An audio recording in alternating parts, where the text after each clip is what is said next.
하나님 말씀 시편 95편입니다.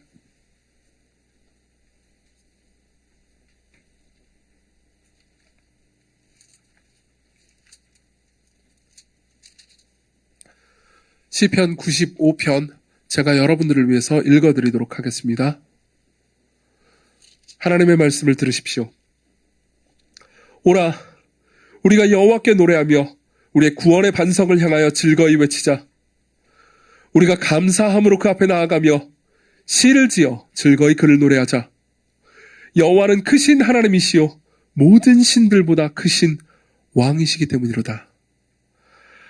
땅의 깊은 곳이 그의 손 안에 있으며 산들의 높은 곳도 그의 것이로다. 바다도 그의 것이라. 그가 만드셨고 육지도 그의 손이 지으셨도다. 오라, 우리가 굽혀 경배하며 우리를 지으신 여호와 앞에 무릎을 꿇자. 그는 우리의 하나님이시요 우리는 그가 기르시는 백성이며 그의 손이 돌보시는 양이기 때문이라. 너희가 오늘 그의 음성을 듣거든 너희는 무리바에서와 같이 또 광야의 마사에서 지냈던 날과 같이 너희 마음을 완악하게 하지 말지어다. 그때 너희 조상들이 내가 행한 일을 보고서도 나를 시험하고 조사하였도다. 내가 40년 동안 그 세대로 말미암아 근심하여 이르기를 그들은 마음이 미혹된 백성이라 내 길을 알지 못한다 하였도다. 그러므로 내가 노하여 맹세하기를 그들은 내 안식에 들어오지 못하리라 하였도다. 아멘. 네, 원래 욥기 설교를 오늘까지 해가지고 한 번 더 하려고 했었는데 하지 않겠습니다.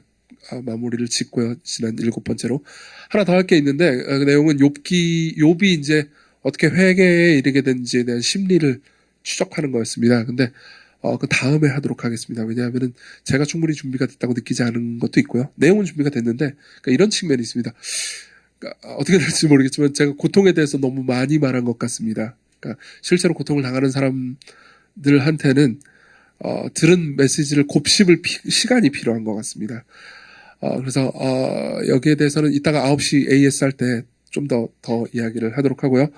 다음 주부터는 아마 야곱의 생애에 대해서 설교를 들을 겁니다. 작년에 우리가 아브라함의 생애에 대해서 설교를 들었기 때문에 올해 야곱에 대해서 들으면은 또 이어질 것 같습니다. 그리고 오늘은 지금 이제 다시 대면 예배가 이제 많이 회복이 되고 있잖아요. 그래서 지금 상황에서 우리가 어떻게 하나님을 예배해야 되는지에 대해서 단편 설교를 하겠습니다. 우리가 읽은 이 시편 95편은 예배에 대해서 가르치기 위한, 예배에 대해서 말해주는 아주 좋은 시편입니다. 사실 이 시편에는 별명이 붙어 있습니다. 그 라틴어로 베니테라는 별명이 붙어 있습니다. 오라라는 뜻인데 예배를 이해하고 예배를 듣고 그리고 예배를 어떻게 해야 되는지 우리가 이 시편을 통해서 잘 배울 수가 있습니다. 그리고 이 시는 그러니까 사람들을 예배로 초청하는 내용의 시거든요. 그래서 우리는 이 본문을 통해서요 예배에 대해서 배울 건데요. 첫 번째로는 예배의 정의에 대해서, 그리고 두 번째로는 예배의 방법에 대해서, 그리고 세 번째로는 예배의 이유에 대해서, 마지막으로는 예배에 대한 경고를 듣도록 하겠습니다. 오늘은 3개가 아니에요. 4개예요. 4개라고 설교가 더 긴 건 아니에요. 그럴 수도 있고요. 먼저 예배 정의에 대해서 생각을 해보죠. 3절을 봅시다. 3절은 이렇게 말합니다. 여호와는 크신 하나님이시여 모든 신들보다 크신 왕이시기 때문이로다. 무슨 내용이냐면 1, 2절에 오라 우리가 예배를 드리자라고 말을 합니다. 그죠? 그리고 나서 3절에 보면은 오라 우리가 예배를 드리자. 왜냐하면 그분이 크신 분이고 그리고 또한 그분이 모든 신들보다 크신 왕이기 때문입니다. 이렇게 이야기를 하는 거죠. 근데 왜 시인은요 그냥 그분이 크신 분이기 때문에 예배하자 그리고 끝내지 않고 다른 모든 신들보다 더 크시기 때문이다라는 얘기를 한 번 더 하는 걸까요? 이유가 있습니다. 성경은요 예배를 단순한 종교 의식에 가둬두지 않습니다. 물론 여러분들은 지금 예배하러 왔습니다. 근데 생각해 보십시오. 예배는요 특히 성경에서 우리가 보통 생각하는 예배는 그러니까 일종의 종교 의식입니다. 주일날 2부 예배 같은 경우는요 12시부터 아마 1시 반 그 정도까지 진행되는 종교 의식이라고 생각하죠. 물론 이것도 예배입니다. 그렇지만 성경은 예배를 그것보다 훨씬 더 큰 의미로 이야기합니다. 많은 사람들이 이렇게 생각합니다. 그러니까 나는 종교적이지 않아. 그렇기 때문에 나는 예배를 하고 있지 않지. 이렇게 생각하는 분들이 계실 겁니다. 이 설교를 들으시는 분들 중에서 여기 계신 분들 중에서요. 아직 신앙이 없는 분들은 나는 뭐 여기 있는 사람들은 예배를 자기의 신에게 하는 것 같아. 근데 나는 종교적인 사람이 아니라고 나는 예배 행위 같은 걸 하지 않아. 라고 생각할지 모릅니다. 그렇지만 그건 성경이 말하는 예배의 정의가 아닙니다.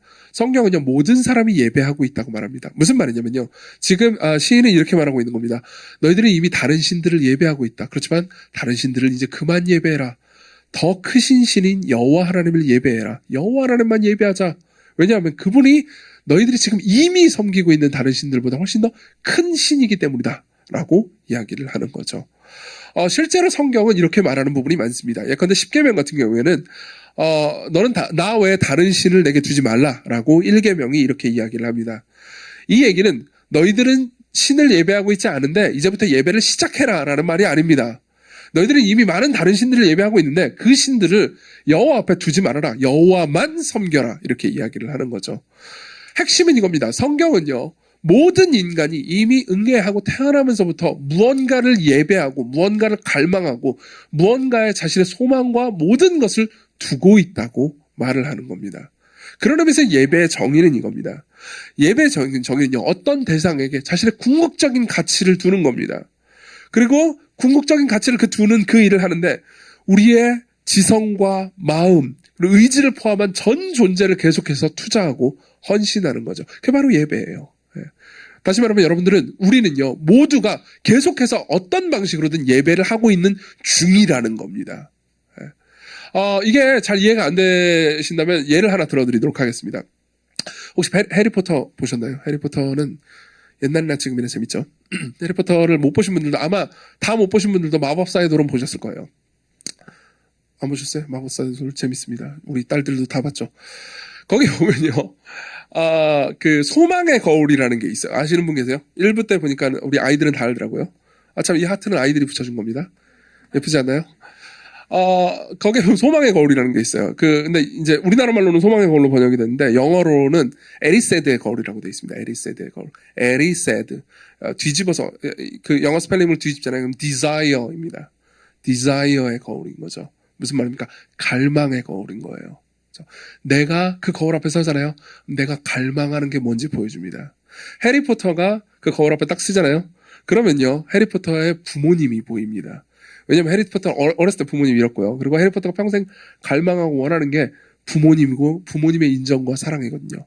해리포터가 그 거울 앞에 서잖아요. 그럼 부모님이 자기를 안아주고 다독여주고 사랑해주는 모습이 보입니다. 그게 해리포터의 갈망이니까요. 그러고 나서 론 위즐리가 쓰잖아요. 론 아시죠? 론이 쓰잖아요. 그러면 남들보다 더 성공하는 자신의 모습이 보입니다. 그게 자신의 갈망이고 소망이에요. 그게 자신이 예배하는 대상인 거죠. 그렇죠? 그러고 나서 좀 이따가 이제 덤블도어 교수님 아세요? 있어요. 교수님이 딱 씁니다. 그래가지고 이제 그 해리포터가 덤블도어 교수님한테 물어봐요. 교수님 뭐가 보이나요? 근데 이제 교수님이 이렇게 얘기해요. 거짓말을 합니다. 교수님이 뭐 양말 같은 게 보이는 것 같아? 이런 식으로 거짓말을 해요. 근데 실제로 교수님이 봤던 거는 자신의 가족들이었어요. 그러니까 이제 자신의 진짜 갈망이 해리포터한테 들키기 싫었던 거죠. 그렇죠? 자, 한번 생각해 봅시다. 여러분들은 에리세드의 거울 앞에 서면 뭐가 보일 것 같습니까? 그렇죠? 한번 스스로 생각해 보십시오. 저는 뭐가 보일까요? 저는 저는 이런 생각을 했습니다. 저는 종종 정말 많은 사람들 앞에서 되게 인기 있는 설교자가 돼서 으악 설교를 하면 막 사람들이 으악 막 변화되고 이런 인기 있고 인정받는 내가 되는 것이 에리세드의 거울에 보이면 어떻게 하지?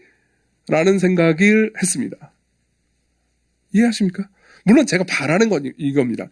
제가 바라는 건 에리세드의 거울 앞에 딱 서면 제가 개인적으로 아무도 없는 홀로 있는 공간에 하나님께 기도하면서 하나님과 교제하면서 그분의 사랑을 받는 거를 누리는 걸 좋아하는 그 갈망이 이정규가 되기를 바라는 마음이 있는 거죠. 그죠? 에리세드의 거울 앞에 딱 서면은 그렇게 보였으면 좋겠는데 실제로 제가 보이는 게 다른 것만 어떻게 하지라는 생각이 들더라고요. 여러분들은 어떻습니까? 여러분들은 에리세드의 거울 앞에 서면 뭐가 보일 것 같습니까? 실제로 어떤 형제한테 제가 이 얘기를 하면서 이제 대화를 하면서 예를 들기 위해서 우상에 대한 이야기를 하면서 예를 들기 위해서 에리세드의 거울 얘기를 해줬어요. 그러니까 제가 고민을 좀 하더니 이런 얘기를 하더라고요. 자기가 약간 끔찍한 얘기인데 자기가 에리세드의 거울 앞에 서면 자기가 되게 싫어하는 직장 상사가 있는데 너무너무 미워하는 거예요. 근데 그 사람을 막 두드려 패는 장면이 보일 것 같다고. 예. 예. 이게 갈망이죠. 그렇죠? 이걸 통해서 뭘 알 수 있을까요? 사실은 그러니까 되게 재밌는 대화의 경험이었는데 사실은 이 형제 같은 경우에는 이 직장 상사가 그러니까 되게 미워요. 사실 예배하는 대상이 아닙니다. 근데 너무 큰 존재인 거예요. 자기한테 거대한 존재인 거예요. 이 사람이 한마디만 하면 자신의 일상과 삶 전체가 무너질 정도로 큰 존재인 거예요. 사실 너무나 큰 존재로 생각하기 때문에 이 사람을 미워하는 깊이도 훨씬 더 큰 거죠. 그렇죠? 사실 이 둘은 굉장히 친했었고요. 그리고 친하다가 이제 사이가 안 좋아진 거예요. 그러니까는 더 크게 느껴지는 거죠. 그래서 일종의 우상숭배가 이상한 방식으로 된 겁니다. 이럴 수도 있다는 겁니다. 그래서 여러분들한테 물어보고 싶은 건 이겁니다. 여러분들은 소망의 거울 앞에 서면 뭐가 보일 것 같습니까? 그렇죠? 여러분들 스스로 한번 냉정하게 돌아보십시오. 그리고 여러분들이 소망하는 게 무엇입니까? 그렇다면요. 그게 무엇인지 여러분들이 보았다면요. 여러분들은 우상을 본 겁니다. 즉 여러분들은 예배의 대상을 본 겁니다. 여기서 예배가 무엇인지 알 수 있습니다. 여러분들이 궁극적으로 소망하고 바라는 것, 여러분들의 삶과 시간과 가치와 모든 것을 투자하는 것, 그게 바로 예배의 대상이고요. 그걸 계속해서 바라보는 것, 이게 바로 예배의 정의입니다. 자, 그럼 두 번째로 예배의 방법으로 넘어가겠습니다. 그런 상황에서 이제 시인은요, 다른 많은 것들을 예배하지 말고 하나님을 예배하자고 말합니다. 근데 하나님 예배하자고 할 때 시인은 오라라는 말을 계속 쓰거든요. 근데 그게 1, 2절과 6절에 있습니다. 그리고 1, 2절과 6절을 보면요. 오라라고 말하면서 어떻게 예배해야 하는지 예배의 방법에 대해서 가르쳐줍니다. 1, 2절 제가 읽어드리겠습니다. 1, 2절 먼저 읽어드리죠. 오라, 우리가 여호와께 노래하며 우리의 구원의 반석을 향하여 즐거이 외치자. 우리가 감사함으로 그 앞에 나아가며 시를 지어 즐거이 그를 노래하자. 자, 1, 2절은요. 예배의 방법 중에 첫 번째로 이걸 말해줍니다. 감정을 써야 한다는 걸 말해줍니다. 감정을 써야 한다는 걸 말해줍니다. 오라, 우리가 여호와께 노래하며 우리의 구원의 반석을 향하여 뭐라고요? 즐거이 외치라고 말합니다. 우리가 감사함으로 그 앞에 나아가며, 감사함도 감정이에요. 그리고 시를 지어 즐거이 그를 노래하라고 말하죠. 그렇죠? 자, 봅시다. 성경은요, 종종 감정을 명령합니다. 이건 되게 재밌는 지점이에요. 성경을 잘 모르는 사람들은 성경이 우리에게 행동만 명령한다고 생각합니다. 이걸 하지 마, 이걸 해. 그죠? 이 행동만 명령한다고 생각하는데, 실제로 여러분들이 성경을 보잖아요. 그럼 훨씬 더 많은 부분에서 감정을 명령합니다. 여호와를 기뻐하라. 이건 감정이죠. 그렇죠? 너는 나 외에 다른 신을 내게 두지 말라. 이것도 마음을 금지한 겁니다. 그렇죠? 탐내지 말라. 이것도 마음을 금지한 거죠. 감정과 마음을 금지하거나 명령합니다. 그렇죠? 많은 사람들은 이런 식으로 오해하곤 합니다. 이건 좀 불합리하다. 감정은 내 맘대로 할 수 있는 게 아니지 않느냐. 내가 하나님을 기뻐하라 라고 말을 해도 근데 기쁘지 않는 걸 어떻게 기뻐하라고 말하는 거냐. 이건 말도 안 된다 라고 생각할지도 모릅니다. 그렇지만 저는 이렇게 말씀드리고 싶습니다. 보십시오. 우리가 그 명령을 마음대로 순종할 수 없다 하더라도 그 명령을 하시는 하나님이 꼭 부당한 건 아니라는 거라고요. 다시 한번 말씀드릴게요. 우리가 마음대로 순종하거나 행할 수 없는 명령이라고 해서 그 명령이 꼭 부당한 건 아닙니다. 왠지 말씀드리죠. 예를 한번 들어보죠. 제 아내가 저를 향해서 나를 사랑해줘요. 나를 계속해서 사랑해줘요. 다른 모든 것보다 나를 더 사랑해줘요. 모든 사람보다 나를 더 사랑해줘요. 라고 명령을 했다고 합시다. 그러면요. 그 명령이 예컨대 제가 실제로 제가 그렇다는 건 아니에요. 실제로 제가 그렇다는 건 아닌데 제가 예를 들어 나는 다른 여자가 더 좋아. 당신에게 마음이 그렇게 가지 않아. 그러니까 당신이 나한테 그렇게 명령하는 것은 잘못된 거야. 그렇게 말하면 여러분 뭐라고 말하겠습니까? 저보고 이상한 놈이라고 할 거 아닙니까? 그렇죠? 그런 명령을 하는 제 아내가 부당한 겁니까? 그렇지 않겠죠. 그죠? 마찬가지입니다. 하나님께서 너는 나 외에 다른 신을 내게 두지 말라라고 말할 때요. 그러니까 수많은 감정 명령을 할 때 그것이 부당한 건 아니라는 거죠. 그죠? 그런 의미에서 우리가 하나님을 예배할 때, 그러니까 개인적인 예배나 공적인 예배 가운데서요. 하나님을 예배할 때 여러분들이 하나님을 향해서 감정이 들지 않거나 감정이 표현되지 않는다는 것을 여러분들이 정상으로 여겨서는 안 됩니다. 자, 봅시다. 우리 교회는 장로교회입니다. 약간 장로교회 같은 느낌이 있죠. 그렇죠? 젊은 사람들이 많이 있긴 하지만 우리 교회는 장로교회 예전을 따르죠. 성찬도 매주 하고요. 그리고 피아노도 악기도 한 대, 물론 돈이 없어서 그렇긴 하지만 한 대밖에 없고요. 그리고 뭐 대체로 뭐 부르는 노래도 찬송가입니다. 그리고 약간 여러분들이 그런 것 느끼신 분들 분명히 계실 거예요. 전교회 다닐 때는 이렇게 찬송하다가 이렇게 손도 들고 막 일어서서 막 이렇게 하는 것도 좀 자연스럽고 했는데 여기 오면 약간 분위기가 그런 거 느낀 분 없으세요? 좀 약간 이렇게 손 들고 그러면 안 될 것 같고, 그거 다 일부 그냥 필요 없는 눈치예요. 마음대로 하세요. 저 예배하는 거 보신 적 있으시죠? 없어요. 제가 관심 받고 싶은데 나중에 좀 봐주세요. 보지 마세요. 여러분들 예배하세요. 저는 마음대로 하거든요.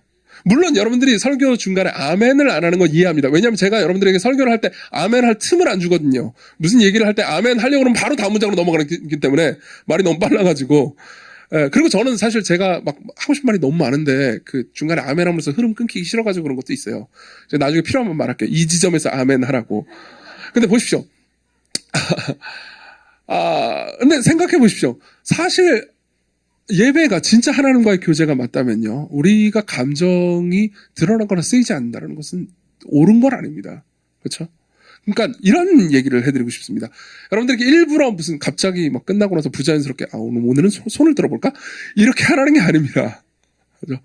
여러분들이 가사와 그리고 기도와 그리고 여러분들 진리가 여러분들의 마음에 와 닿았다면 그걸 표현하는 건 자연스러운 거라는 거죠. 그렇지 않은 것이 자연스럽지 않다는 겁니다. 우리는 감정을 사용해야 합니다. 하나님께서는 여러분들의 감정을 통해서도 예배받기를 원하신다는 거죠. 그렇죠? 두 번째로는요. 6절을 봅시다. 6절을 보면요. 이런 말씀이 있습니다. 오라 우리가 굽혀 경배하며 우리를 지으신 여호와 앞에 무릎을 꿇자. 굽혀 경배하며 우리를 지으신 여호와 앞에 무릎을 꿇자. 여러분 이 부분은요. 뭘 말합니까? 몸을 쓰라고 말합니다. 이게 두 번째예요. 몸을 쓰는 겁니다.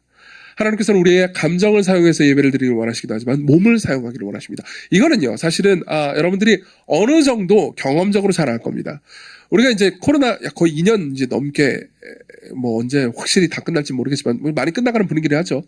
2년 넘게 여러분들이 이미 느끼셨을 겁니다. 집에서 인터넷으로 예배 드리신 경우가 많죠. 근데 집에서 인터넷으로 예배를 하다가, 그러니까 몸을, 이제, 쓰는, 이 현장에서 예배를 하는 것이, 여기가 좀 더 불편하다 하더라도, 다르다라는 것을 많이 느끼신 분들이 계실 겁니다. 물론 처음에 코로나 처음 터졌을 때, 집에서 예배 드릴 때는 이게 웬 날벼락이냐, 그러면서 이제, 교회에서도 막 홍보를 하고 하니까, 옷도 좀 갖춰있고, 앉아가지고 예배를 잘 드리는 그런 분들도 계실 거예요. 근데 이제 1부 때는 그래도 가족들이 많이 있으니까 그런 분들도 많이 계시는데 2부는 여러분들이 이제 혼자 사시는 분들도 많고 처음에는 이제 혼자 그렇게 얘기를 하다가 나중에는 이제 예배 시간 딱 돼가지고 오늘 예배를 드릴까 말까 고민을 하다가 그래도 예배를 안 드리기에는 죄책감이 드니까 이제 이만한 핸드폰으로 그죠? 누워가지고 이렇게 보고 그런 적이 있었잖아요, 솔직히. 아니 없었어요. 거짓말하지 말고요. 있었잖아요. 많이 저한테도 얘기해 줬잖아요. 그때 여러분들 어땠습니까? 여러분들은 예배를 시청했습니까? 아니면 예배에 참여했습니까? 그렇죠? 이 두 개는 굉장히 큰 차이가 있다라는 것을 여러분들이 이미 느꼈을 겁니다. 근데 실제로 재밌는 건요. 우리의 예배의 대상은 보통 우리의 몸과 연결이 된다는 겁니다. 여러분 이 말을 들어보신 적이 있을 겁니다. Out of sight, out of mind. 그렇죠? 계속해서 눈으로, 그러니까 눈은 육체죠, 몸이죠.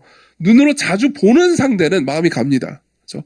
근데 눈으로 자주 보지 않잖아요. 그럼 마음이 떠납니다. 예컨대 이런 적이 있을 겁니다. 여러분들이 짝사랑하는 어떤 대상이 있어요. 이 중에도 많이 있으리라고 생각하고 저는 장려합니다, 여러분. 네, 짝사랑만 하지 마시고요. 이거 마음대로 안 되는 거잖아, 생각해보니까. 기도합니다. 기도만 할게요.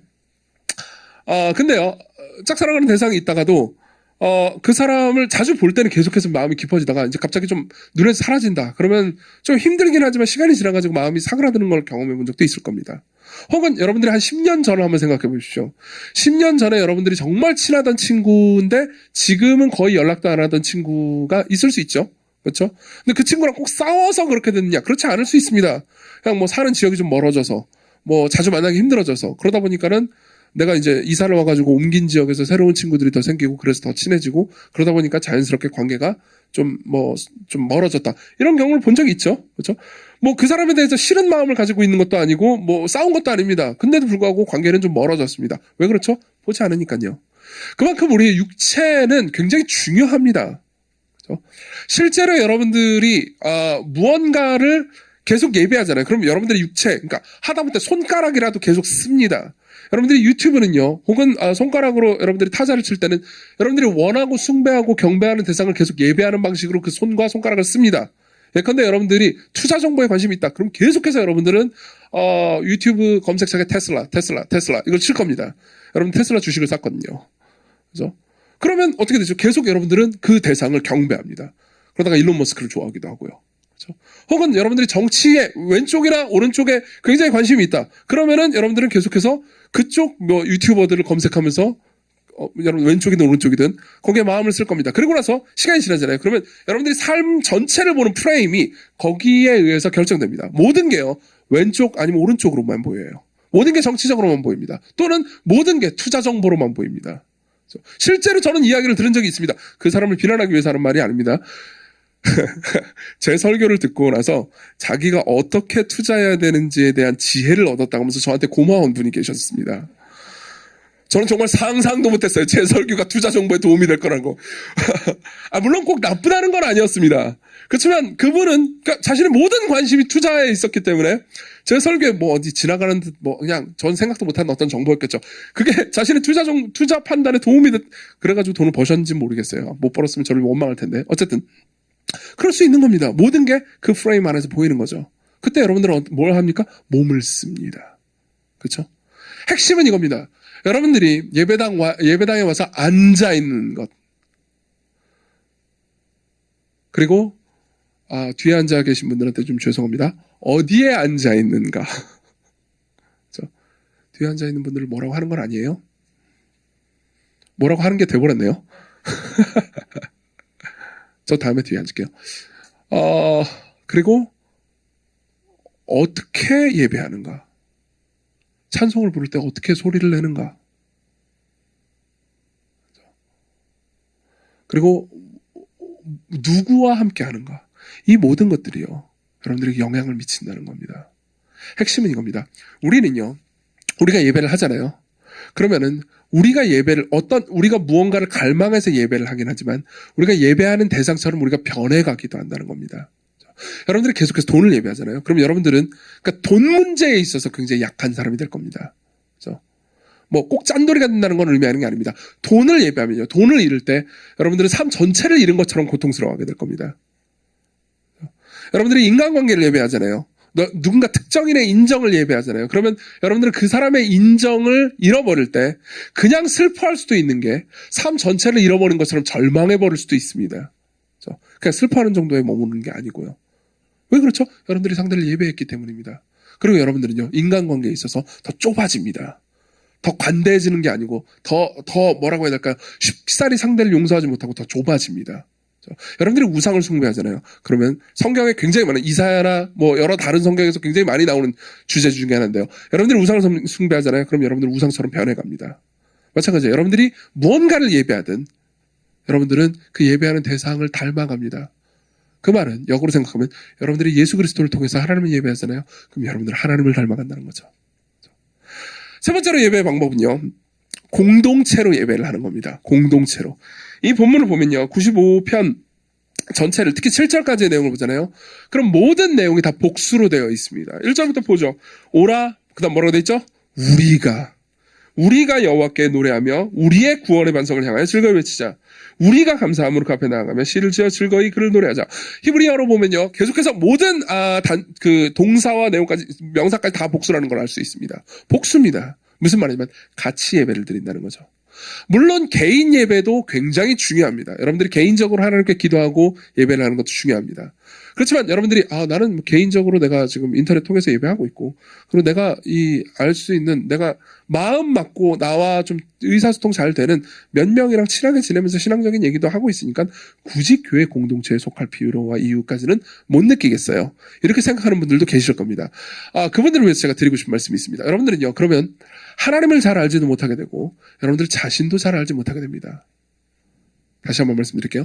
여러분들 하나님을 잘 알지도 못하게 되고 여러분들 자신도 잘 알지 못하게 됩니다. 무슨 말인지 설명해 드리죠. 제가 이제 교회를 개척하고 나서요. 이제 제일 먼저 교역자로 합류한 분은 박현진 목사님이었습니다. 이제 제가 첫 번째 교역자고 두 번째가 박현진 목사님이었죠. 그리고 나서 이제 한 5년 정도를 이제 지지고 볶고 싸우고서 같이 이제 교회를 하다가 2017년도에 배우민 강사님이 합류했어요. 그리고 이제 2017년도에 남자 셋이서 이제 늘 교역자 회의를 하는 거죠. 그때까지는 제가 누군지, 저 자신이 누군지 제가 잘 모르던 때였던 것 같습니다. 물론 지금도 다 아는 건 아니에요. 그렇지만 더 몰랐던 것 같습니다. 왜냐하면은 보통 회의가 남자 셋이 한단 말이에요. 일단은 회의가 되게 빨리 끝났어요. 별 말이 없어요. 남자 셋이 하는데, 저는 표현이 좀 그렇긴 하지만 저는 제가 되게 지성적으로 명민하고 똑똑하고 사역을 잘하는 사역자인 줄로만 알았습니다. 예. 근데 이제 그러다가 이제 네 번째로 합류한 교역자가 이제 그 서금옥 전사님이거든요. 서금옥 전사님하고 이제 그 뒤에 이제 또 여성 교역자들이 좀 더 합류를 했죠. 우리 교회 계시다가 또 떠나신 황아람 전사님도 계셨고요. 근데 여성 교역자들이 합류를 하면서 제가 느낀 게 있었습니다. 몇 가지 느낀 게 있었는데요. 첫 번째로는요.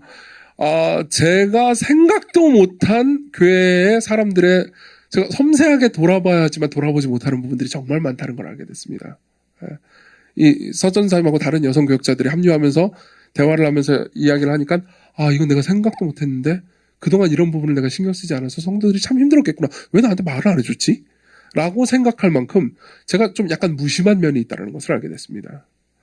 또 동시에 저는 스스로 생각할 때 제가 되게 따뜻한 사람인 줄 알아요. 따뜻한 사람이에요. 기본적으로 따뜻한 사람인데, 따뜻한 사람인 줄로만 알았지요. 근데 일을 할 때는, 그러니까 뜻밖에도 되게 냉정하고 차가운 면이 있다는 것도 알게 됐습니다. 그리고 그러한 마음 이면에 제 교만이 있다는 것도 알게 됐고요. 무슨 말이냐면요. 교역자들이 더 합류하면서, 다시 말하면 저라는 사람에 반응하는 사람이 늘어나면서 저는 저 자신을 알게 됐다는 거죠. 바꿔서 말해보자면은, 그 전까지는 저는 제가 어리석다는 걸 알지 못했습니다.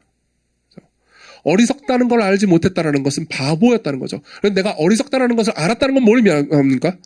덜 어리석어졌다는 것을 의미합니다. 더 지혜로워졌다는 걸 의미하는 거죠. 내가 어리석다는 것을 안다는 걸요. 그렇지 않습니까? 여러분들도 마찬가지입니다. 여러분들이요. 만약 여러분들이 혼자 있다면요. 그리고 여러분들의 마음이 잘 맞는 사람들하고만 제한적인 교제를 하잖아요. 그럼 문제는 뭐냐면 여러분들은 여러분들 자신을 알지 못하게 됩니다. 여러분들이 얼마나 어리석은지를 모릅니다. 나는 거의 어리석지 않아. 나는 이 정도면 인간관계를 굉장히 잘하는 사람이지. 라고 생각한다면은 여러분들은 어리석은 그 여러분들의 한계 내에 갇혀있는 셈입니다. 그렇죠? 근데 여러분들에게 다른 사람들이 주어집니다. 때로는 여러분들에게 반대하는 사람들이 주어집니다. 여러분들과 마음이 맞지 않아서 조율을 해야 될 필요가 있는 사람들이 여러분들 곁에 생깁니다. 그럼 어떻게 되겠습니까? 여러분들은 여러분들을 더 알게 됩니다. 여러분들은 여러분들의 어리석음과 연약함과 나약한 부분들을 이해하게 됩니다. 근데 제가 던지고 싶은 말씀은 이겁니다. 하물며 여러분들 자신, 나 자신이라는 존재도 나 혼자 있으면, 그리고 내 주변에 제한적인 사람들만 있으면 나 자신을 알 수 없는데 영원한 하나님을 여러분들 혼자 어떻게 알겠다는 겁니까? 무한하시고 영원한 하나님은 온 인류가, 모든 교회가 힘을 합쳐서 그분을 알아도 전혀 조금밖에 알지 못할 겁니다. 물론 저는 여러분들에게 설교를 하는 입장이고 보통 제가 여러분들에게 하나님이 어떤 분이신지 가르쳐주는 입장이긴 합니다. 그렇지만 지금까지 11년의 세월을 보잖아요. 그러면 여러분들이 저에게 가르쳐준 하나님은 무궁합니다. 정말 많습니다. 여러분들이 저에게 가르쳐준 하나님이 제가 혼자 공부해서 알게 된 하나님보다 훨씬 더 크고 훨씬 더 많을 겁니다. 종종 좀 나쁘게는 저는 이런 경험들도 많이 했습니다. 이제 여러분들 중에서 정말 신앙생활을 저렇게 할 거면 아예 하지를 말지 왜 저렇게 저따구로 신앙생활을 할까 그렇게 생각되는 분들도 계십니다. 그렇죠? 그걸 통해서 저는 뭘 알았겠습니까? 하나님의 정말 크신 사랑을 그리고 아주 오래 인내하시는 것들을 배웠습니다. 그런 분들이 변화되는 과정을 보면서 하나님의 사랑을 더 크게 느꼈죠. 그리고 그런 분들에 비해서 제가 상대적으로 저는 종교적인 의무들을 더 잘 행하지 않겠습니까? 여러분들 대다수보다. 그렇죠? 왜요? 목사니까요. 목사가 어떻게 주일 예배를 빠져요? 설교해야 되는데. 안 그래요? 그런데 저는 그것 때문에 그러니까 하나님을 잘 예배한다고 더 잘 예배하는 사람이라고 스스로 착각한 때가 꽤나 많았습니다. 그리고 그 이면에 그러니까 하나님의 말씀을 노골적으로 안 지키는 사람보다 사실 지키지만 자기 의를 세우기 위해서 지키는 제 마음의 교만함도 똑같이 하나님 보시기에 구역질 나는 것이었고 그럼에도 불구하고 하나님께서 저를 사랑해 주시고 참으셨다는 것도 깨닫게 됐죠. 여러분들이 없었으면 저는 몰랐을 겁니다. 그렇지 않습니까? 우리는 서로가 필요합니다. 나를 알기 위해서요. 그리고 하나님을 알기 위해서요. 여러분들은 공동 예배에 참여하지 않는다면 하나님을 더 알 수 없습니다. 여기서 말하는 공동 예배는 지금 1시간 30분 동안 이루어지는 이 의식적인 예배만 의미하는 게 아닙니다. 실제로 1세기의 사도행전의 내용을 자세히 보잖아요. 그러면 사도들은요, 1세기의 그리스도인들은요, 서로 예배를 드리고 사도들의 가르침을 배우고 서로 떡을 떼면서 계속해서 교제했습니다. 무슨 말이냐면 1세기의 주일의 모습은요, 서로 교제하면서 복음을 나누고 알아가는 과정 전체를 다 포함했다는 거죠. 여러분들 입장에서 이렇게 생각할 수도 있습니다. 우리 소그룹 모이면 별로 재미가 없는데요. 그 소그룹 모이면서 그렇게 배우는 것도 없어요. 이상한 얘기들만 하고. 그럴 수도 있죠. 그렇죠. 그렇지만 여러분들은 그 소그룹 모임들을 보면서 예를 들면 여러 가지 얘기들을 할 수 있겠죠. 복음적인 얘기를 나눌 수도 있겠지만 여러분들 입장에서 오늘 시간을 낭비했다라고 생각하는 시간들도 있을 겁니다. 그렇지만 하나님께서 그 과정들 가운데서 여러분들을 어떻게 참으시고 변화시키시고 인도해 가시는지를 볼 수 있습니다. 이건 한 번 참여해서는 알 수가 없어요. 지속적인 참여가 필요합니다. 여러분들의 몸의 참여가 필요해요. 이해하십니까? 이게 우리가 예배를 하는 예배의 방법입니다. 이게 시편 기자가 여러분들에게 말해주는 거죠. 세 번째로 예배의 이유를 보겠습니다. 예배의 이유는 3절부터 5절 그리고 7절에 나옵니다. 예배의 이유는 3절부터 5절 그리고 7절에 나옵니다. 제가 읽어드릴게요. 3절부터 5절 읽어드리겠습니다. 1절에 보면요, 예배를 드리자고 말합니다. 우리 함께 예배를 즐거이 하나님께 예배를 드리자라고 말하고, 3절에 보면요, 우리나라 말에는 번역이 안 돼 있지만은 사실 이제 암묵적으로 번역되어 있긴 하지만 3절하고 7절 앞에는 왜냐하면이 붙어 있습니다. 제가 읽어드리죠. 왜냐하면 예배를 드리자. 왜냐하면 여호와는 크신 하나님이시여 모든 신들보다 크신 왕이시기 때문이로다. 땅의 깊은 곳이 그의 손 안에 있으며 산들의 높은 곳도 그의 것이로다. 바다도 그의 것이라 그가 만드셨고 육지도 그의 손이 지으셨도다. 그렇죠? 자, 봅시다. 이거 무슨 말이냐면 이겁니다.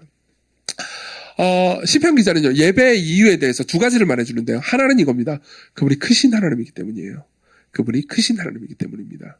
밑에 보면요, 그분이 크신데 왜 어떻게 크시냐? 땅의 깊은 곳, 산들, 바다, 육지, 그 모든 것들을 다 그분이 만드셨다고 말합니다. 왜 이 얘기가 갑자기 나오는 걸까요? 그분이 크신 하나님이라는 얘기를 하면서 이런 겁니다. 당시의 사람들은요, 신들을 섬길 때 땅이나 육지나 바다에 있는 피조물들을 신으로 섬겼습니다.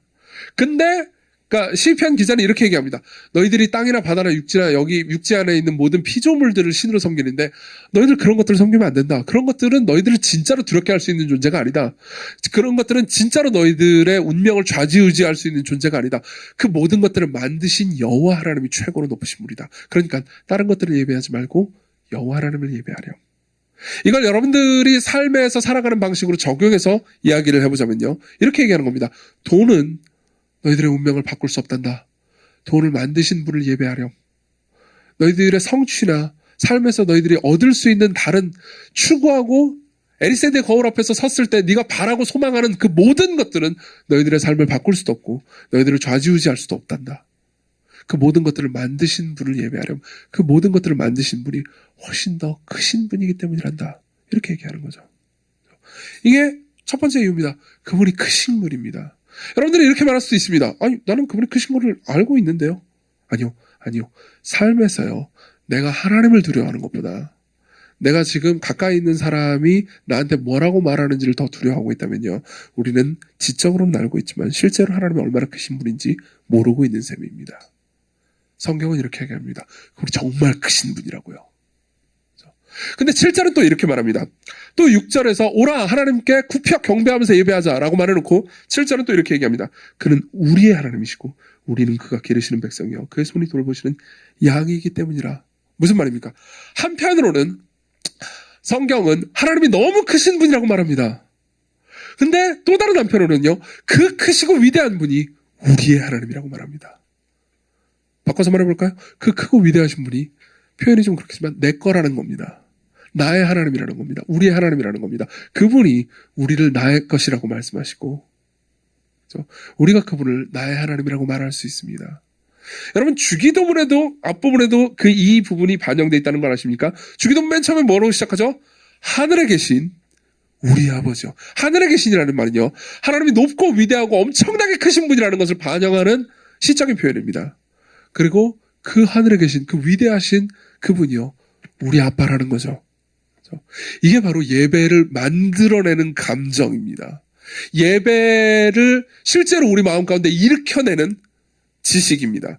여러분들이 하나님의 크기를 더 많이 알아갈수록, 그리고 우리 자신을 그분이 얼마나 사랑하시는지를 더 많이 알아갈수록 그 위대한 분이 나를 사랑하신다는 걸 그러니까 진짜 감정적으로 이해할수록 여러분들은 그분을 단순히 그러니까 종교적인 의식으로만 예배하는 게 아니고 그분을 마음으로 정말 예배하게 됩니다.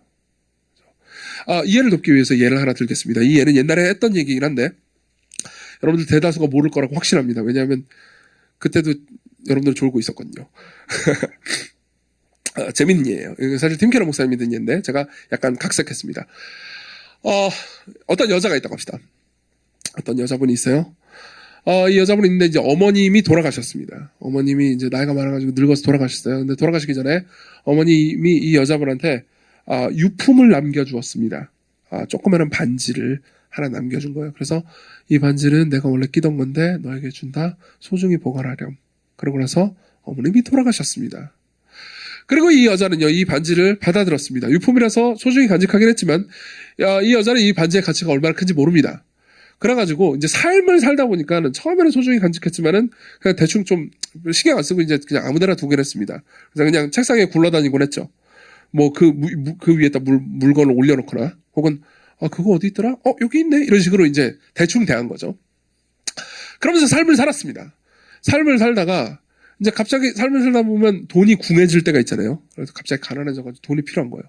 그래서 뭘 어떻게 할까 하다가, 이 어머님의 유품이라서 정말 팔기는 싫지만, 그래도 어머님이 내가 굶어 죽기를 원하시진 않을 거야 라는 생각이 들어가지고, 이걸 팔아야겠다라는 생각이 들었습니다. 그래서 어머님의 유품 반지를 가지고 가서 보석상에게 갑니다. 30년 동안 보석을 취급해온 전문적인 능력이 있는 보석상한테 갑니다. 보석상한테 가서 이 반지를 내밀면서 이거 값이 얼마나 되는지 한번 봐주세요. 100만 원만 좀 넘었으면 좋겠다. 그러면서 줬습니다. 그리고 보석상은요. 안 그래도 심심했는데 손님이 와가지고 보니까 이제 힘들어간 표정으로 이 보석을 받아들였습니다. 그러고 나서 조그만한 그 확대경 있잖아요. 확대경을 가지고 이렇게 보고 있었습니다. 그리고 이 보석상은요. 이 조그만한 확대경을 가지고 보다가 뭔가 손을 떨기 시작합니다. 그리고 이마에서 땀이 흐릅니다. 그리고 자기가 가지고 있는 더 큰, 더 좋은 확대경을 가지고 들여다봅니다. 그리고 자기가 알고 있는 여러 다른 친구 보석상들에게 전화를 돌립니다. 몸이 바빠집니다. 식은땀 흘리기 시작합니다. 그러고 나서 대충 이 보석을 쥐고 있다가 이 보석을 아주 고귀한, 아주 좋은 곳에 두고 있는 거예요. 당신은, 이 여자는요, 무슨 일이 벌어지는지 전혀 모릅니다. 그 상황에서 이 보석상이 침을 꼴깍 삼키면서 이 여자한테 이렇게 얘기해 줍니다. 당신이 가지고 있는 이 물건의 의미를 전혀 모릅니다. 이건 단순한 보석이 아니에요. 이건 역사적인 유물이라고요. 이 보석의 가치는 지금 이 실을 다 팔아도 이 보석을 살 수 없을 수도 있어요. 제가 30년 동안 보석을 취급했지만 이렇게 귀한 보석은 처음 봅니다. 그러면서 이렇게 말하는 거예요. 보세요. 당신은요. 당신이 생각했던 것보다 훨씬 더 이 보석에 대해서 멍청하고 당신이 감히 바라고 상상했던 것보다 훨씬 더 부자입니다. 라고 말했다고 합시다. 그럼 어떻게 될까요?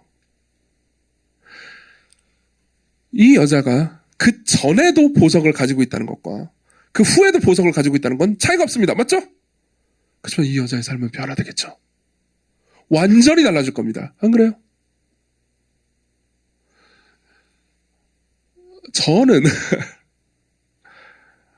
저는 삶에서요, 종종 이 여자 같을 때가 있고요.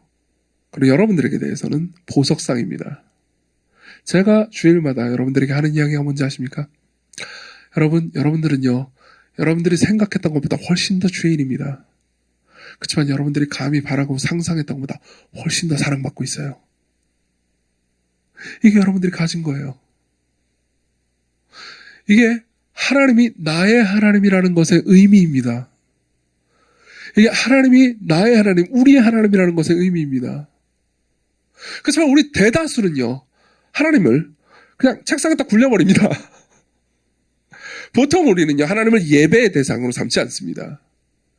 비상수단의 대상으로 삼습니다. 하나님을 안 믿기는 뭐합니다. 어렸을 때부터 교회를 다녀왔고 뭐 예수 그리스도에 대해서 들어왔거든요. 안 믿기는 뭐합니다. 그리고 주일 예배도 안 드리기는 좀 뭔가 죄책감이 듭니다. 그런데 그리고 하나님을 떼어놓을 수는 없습니다. 그렇지만 그분을 예배의 대상으로 삼지는 않습니다. 내 모든 소망, 내 모든 갈망, 내 모든 예배는요 하나님이 아닙니다. 에리세드의 거울에는요 하나님이 없습니다. 나의 다른 갈망이 있죠.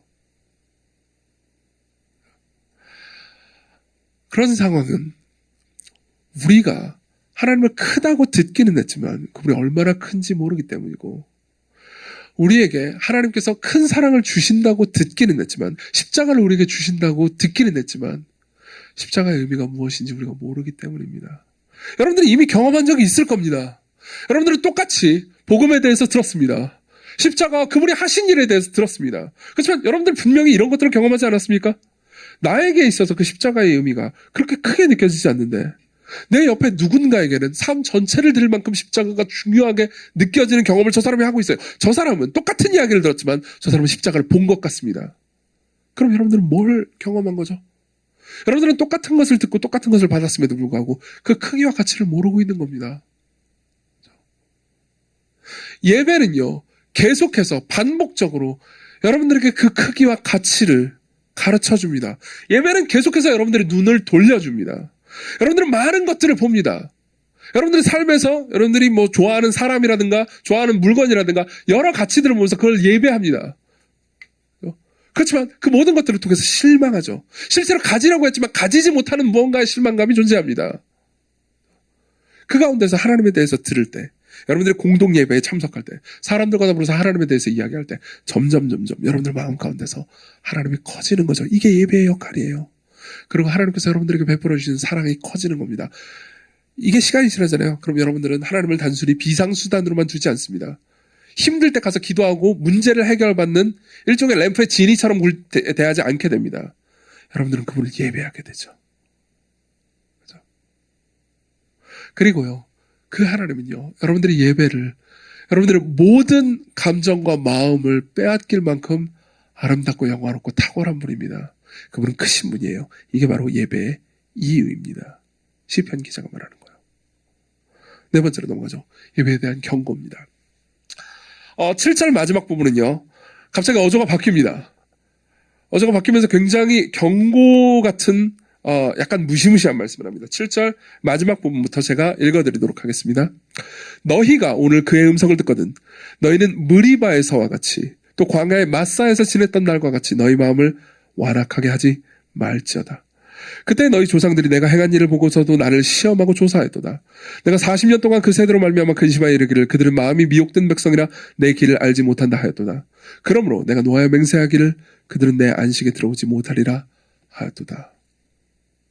무슨 말인지 이해되십니까? 자, 설명하자면 이렇습니다. 하나님께서 이렇게 얘기하는 겁니다. 너희들은 너희 조상들처럼 내 말을 듣고도 마음을 완악하게 하지 말아라. 너희 조상들은 사실상 나를 예배하려고 들지 않았다. 나를 이용하려고 들었다.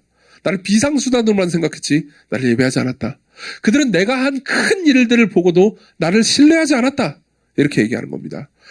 그들은요, 홍해가 갈라지는 걸 눈으로 보았습니다. 여러분 보십시오. 여러분들 중에서 이렇게 생각하시는 분들이 계실지 모릅니다.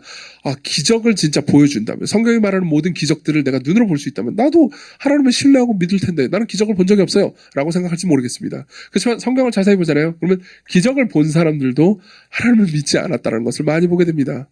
실제로 우리 요즘 요한복음 묵상하고 있잖아요. 아침에 요한복음 묵상하면요, 계속해서 보게 되는 것 중에 하나가 기적을 경험한 사람도 예수님을 안 믿는 얘기가 되게 많이 나옵니다. 그렇죠? 나사로가 죽은 자 가운데서 나사로를 무덤에서 살아나신 예수님의 기적을 보고도요, 그걸 눈으로 똑똑히 보고도 예수님을 고발하기 위해서 바리새인들한테 고자질하러 간 사람도 있을 정도였으니까요. 그렇죠? 그러니까 여러분들이 기적을 본다고 꼭 믿음을 가지게 되는 건 아닙니다. 근데 이 사람들도 마찬가지였던 거죠. 하나님께서 홍해를 가르시고 사람들을 구해내셨습니다. 그러니까 사람들은 좋아했죠. 그렇지만 좀 있다가 목이 마르기 시작했습니다. 홍해를 가르시고 그들을 구원하신 하나님이 당연히 그들을 먹이시고 돌보시고 입히실 건데 믿지 않았습니다. 그래서 모세를 향해서 원망하고 하나님을 향해서 대적했죠. 하나님을 향해서 분노했습니다. 이건 욥이 하나님께 원망한 그런 종류의 원망이 아니었습니다. 교만해서 스스로 하나님 위에 높아지고자 하는 그런 교만이었죠. 그리고 하나님을 향해서 막 원망을 쏟아붓기 시작합니다. 어떤 일이 일어난지 아십니까? 사실 둘 다 비슷한 이야기이긴 한데, 약간 다르긴 하지만 둘 다 비슷한 얘기긴 한데, 무리바와 마사가 나옵니다. 맞죠? 이거는 둘 다 비슷한 일이 일어나는 장소입니다. 무리바에서 사람들이 그런 일을 했었어요. 그래서 어떻게 했냐? 하나님께서 모세를 사용하십니다. 그래서 모세에게 이렇게 말씀하세요. 어느 한 돌 바위 하나를 지정하십니다. 그리고 그 바위 하나를 이제 그 지팡이로 치라고 하십니다. 그리고 지팡이로 딱 치잖아요. 바위가 갈라집니다. 그리고 거기서 물이 솟아나오죠. 그리고 그들을 먹이십니다. 놀라운 건 이겁니다. 하나님께서 그들이 하나님 보시기에 분노할 만한 일을 하고 하나님께 완악하고 하나님을 신뢰하지 않았음에도 불구하고 하나님께서는 그들에게 물을 주셔가지고 마시게 하셨다는 겁니다. 이건 하나님의 은혜였죠. 그렇지만 그들은 계속해서 하나님께 불순종하고 반역했습니다. 그리고 이렇게 얘기하는 겁니다. 시인은요, 그때처럼 하나님께 반역하지 말지어다. 그때처럼 너희들의 마음을 완악하게 하지 말지어다. 그때처럼 하나님을 예배하지 않는 것은 너희들에게 큰 손해가 될 것이다. 너희들이 그렇게 하나님을 예배하지 않는다면 너희들은 안식을 누릴 수 없을 것이다. 11절 그러므로 내가 노하여 맹세하기를 그들은 내 안식에 들어오지 못하리라 하였도다. 너희들이 하나님을 계속해서 예배하지 않는다면 너희들은 안식하지 못할 것이다. 이건요 굉장히 중요합니다. 왜냐하면요 우리가 하나님을 예배하지 않고 다른 것을 계속 예배하면서 하나님을 비상수단으로만 두잖아요. 그럼 우리는 계속해서 쉬지를 못하게 됩니다. 여러분들이 바라고 원하는 그 무엇 있잖아요. 그 무엇을 가집니다. 이미 여러분들은 성취를 경험해 보신 분들도 계실 겁니다. 뭐 취직에 성공했습니다. 내가 이것만 받아들인다면 하나님이 정말 신뢰할 수 있게 될 텐데. 그래서 취직에 성공했습니다. 그래서 직장이 파라다이스가 됐나요? 아니요, 그렇지 않습니다. 그녀가 내게 온다면, 그 사람이 나를 사랑한다면 그렇게 됐습니다. 그래가 천국이 됐나요? 그렇지 않습니다. 오히려 삶에서요 계속 나는 불안합니다. 내가 바라는 걸 잃어버릴까 봐요. 쉬지 못하는 거죠. 하나님 외의 모든 다른 우상들은요 여러분들에게 나를 얻기 위해서 너희들은 희생해야 된다라고 말합니다. 맞죠?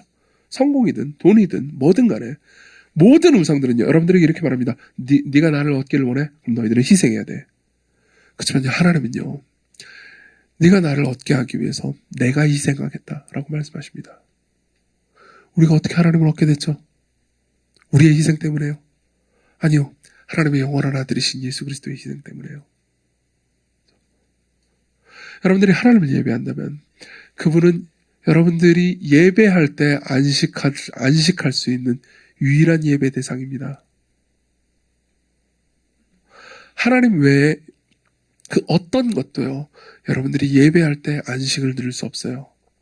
오직 하나님만 여러분들이 예배할 때 안식을 주실 수 있습니다. 이게 여기까지가요 구약 성도들이 이 말씀을 듣고 생각했을 만한 내용입니다. 그렇죠? 근데 우리는요 구약에서 그치지 않습니다. 우리는 신약 성경도 가지고 있고요.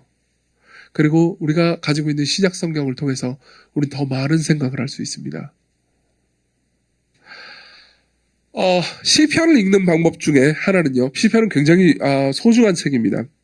이건 하나님의 백성들의 노래책이고요. 그리고 무한 하나님의 말씀이기도 하죠. 그렇죠? 그렇지만 그리스도인들이 시편을 읽을 때는 시편을 읽을 때 하나 더 생각해야 되는 것 중에 하나가 있습니다. 아우구스티누스는요. 4세기에 교보했던 아우구스티누스는 시편을 이렇게 표현했습니다. 시편의 가수는 예수님이라고요. 시편의 가수를 예수님이라고 부릅니다. 무슨 말입니까? 이 시편은요 우리가 부르는 노래이기도 하지만요 하나님의 백성들이 하나님께 간구한 기도거나 노래 찬양이잖아요. 근데 예수님이 부른 노래이기도 하다고요. 보세요. 예수님도 이 땅에 오셔서요 33년 동안 삶을 사시면서 그분도 회당에 가셔서 매번 시편을 부르셨습니다. 시편이 찬송가 책이었거든요. 그분이 시편을 부르실 때 그분은 건성건성 부르지 않으셨을 겁니다. 마음을 다해서 시편을 부르셨을 겁니다. 그럼 생각해 보십시오. 그분이 시편 95편을 노래하신다고 생각해 보십시오. 상상해 보십시오. 그분이 보석상이 되십니다. 그분이 보석상이 되셔서 사람들을 초청하는 겁니다. 오라, 우리가 여호와께 노래하며 우리의 구원의 반석을 향하여 즐거이 외치자. 우리가 감사함으로 그 앞에 나아가며 시를 지어 즐거이 그를 노래하자. 그분이 하나님의 백성과 함께 하나님을 찬송하고 싶어 하십니다. 자신의 영원한 아버지이신 성부 하나님을 기뻐하면서 노래하고 싶어 하십니다. 여호와는 크신 하나님이시요 모든 신들보다 크신 왕이시기 때문이라. 여러분, 예수님만큼 하나님이 얼마나 크신지 아는 분은 없습니다. 우리가 아무리 하나님을 알아도 예수 그리스도만큼 성부 하나님이 얼마나 크신지 아는 분은 없습니다. 그분은 하나님을 정말 완전히 아신다고 말씀하실 수 있는 분입니다. 그분은 얼마나 그분이 위대하신지 아십니다. 그리고 그 큰 감격 가운데 부르셨을 겁니다. 땅의 깊은 곳이 그의 손 안에 있으며 산들의 높은 곳도 그의 것이로다. 바다도 그의 것이라. 그가 만드셨고 육지도 그의 손이 지으셨도다. 오라! 그리스도께서 부르십니다. 우리가 굽혀 경배하며 우리를 지으신 여호와 앞에 무릎을 꿇자. 그는 우리의 하나님이시오. 우리는 그가 기르시는 백성이며 그의 손이 돌보시는 양이기 때문이라다. 여러분, 그분은요, 백성 중에 왕이시지만 백성 가운데 백성 중에 하나로 계셨습니다. 성부 하나님의 백성 중에 하나로 계셔서요, 함께 성부 하나님을 찬송하고 싶어 하십니다. 우리와 똑같은 자리에서요. 그죠? 그리고요, 7절 후반부를 그리스도께서 부르십니다. 너희가 오늘 그의 음성을 듣거든. 8절. 자, 보세요. 예수님께서 8절을 부를 때 어떤 심정이었는지를 생각해 볼 필요가 있습니다. 8절. 너희는 무리바에서와 같이, 무리바에서 무슨 일이 있었다고 그랬죠? 백성들이 원망하고 불평하고 하나님을 예배하지 않아서 모세가 반석을 쳤고요. 그리고 반석에서 물이 나왔다고 그랬죠? 기억나시죠? 무리바에서와 같이, 또 광야의 마사에서 지냈던 날과 같이 너희 마음을 완악하게 하지 말지어다. 무슨 말일까요? 자, 보세요. 우리가 이 노래를 부를 땐, 우리가 마음을 완악하게 하지 말아야지 라는 생각을 해야 됩니다. 그쵸? 근데 그분이 이 노래를 부르실 때 그분은 완전히 다른 방식으로 이 말씀을 받아들이셨을 것이 분명합니다. 무리바에서 무슨 일이 있었냐면, 모세가 반석을 지팡이로 쳤고요. 반석이 깨졌고 그 깨진 틈 사이에서 물이 나왔습니다. 그리고 고린도전서 10장에 가면요, 사도 바울이 이런 이야기를 해줍니다. 그 반석이 곧 그리스도를 가리키는 거라고요. 그 반석이 곧 그리스도를 가리키는 거라고요. 이게 뭘 의미하는지 아십니까?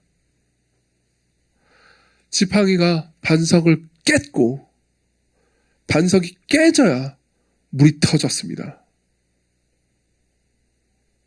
요한복음에 보면요, 마치 이 이야기가 진짜로 이루어진 것이, 그러니까 예수께서 실제로 당하신 것이 이 이야기의 성취였다는 것을 알려주는 구절이 하나 있습니다. 19장 34절 요한복음입니다. 제가 읽어드리죠. 그중 한 군인이 창으로 예수님의 옆구리를 찌르니, 모세가 반석을 친 것처럼요, 옆구리를 찌르니 곧 피와 물이 나오더라. 피뿐만이 아닙니다. 물이 나왔어요. 무슨 말입니까? 이스라엘 백성들이 범죄했는데도 불구하고 하나님께서 은혜로 반석을 치셨고 반석에서 물이 나와서 이스라엘 백성들에게 생명이 되었습니다. 그와 똑같이 우리가 하나님을 예배하지 않는데도 불구하고, 우리가 우상숭배자임에도 불구하고, 예수님은 우상숭배자가 아니셨는데 우상숭배자인 우리의 모든 죄를 그분이 걸머지시고 가져가시고 반석이 깨지듯 그분이 깨지셨습니다. 그분이 찢어지셨습니다. 그분이 창에 찔려서 찢어지셨습니다. 그리고 피와 물이 나왔죠. 그분의 죽으심이 우리의 생명이 됐죠. 우리에게 안식을 주시기 위해서 그분이 안식을 가지지 못하셨습니다. 우상숭배자를 우상으로부터 구원해 주시기 위해서 그분이 우상숭배자가 받아야 하는 벌을 대신 지셨습니다. 여러분, 이 예수 그리스도를 보십시오. 이분을 볼 때 여러분들은 그분의 크심이, 그리고 그분의 사랑하심이 얼마나 큰지 그분을 알아가면서 더 많이 알아가게 됩니다.